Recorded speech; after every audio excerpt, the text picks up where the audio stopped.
So yung mga idol, ito naka-harvest tayo ng pechay.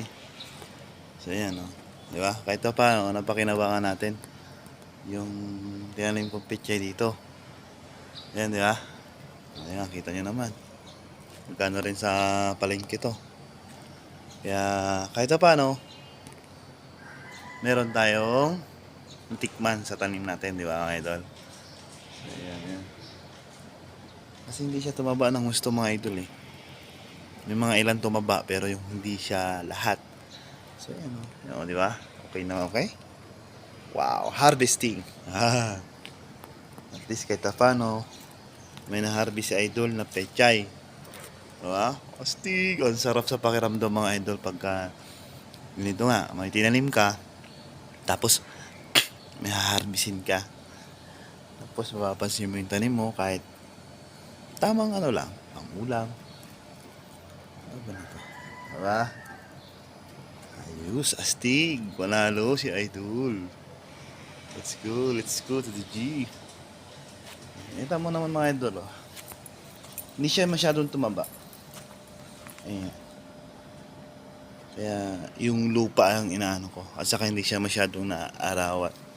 Ito lang yung may mga ilang tumaba. Pero hindi siya lahat. Kaya thank you Lord sa blessings. Ay sitaw natin sana soon mamunga man lang kahit paano. Alam mo yung sitaw mga idol, yung puno niya ang papayat. Pagdating dito sa taas, sa mga dahon-dahon ang tataba, yung puno lang ang papayat. Grabe. Kaya so sana magbunga siya, sana makaharvest man lang tayo kahit paano pang ulam para so yan mga G, may pang ulam na si Uncle Sam ba? Ayan yung update sa garden ni Idol.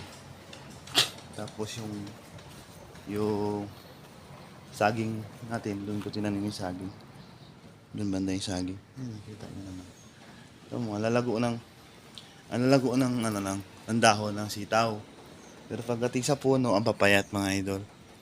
Kurang siya sa vitamins ng araw. Pero sa puro sa abono naman, kargado naman sila sa abono. Naabunuhan ko naman siya kasi bumibili ako ng abono dyan sa Cartimar. And then, yun.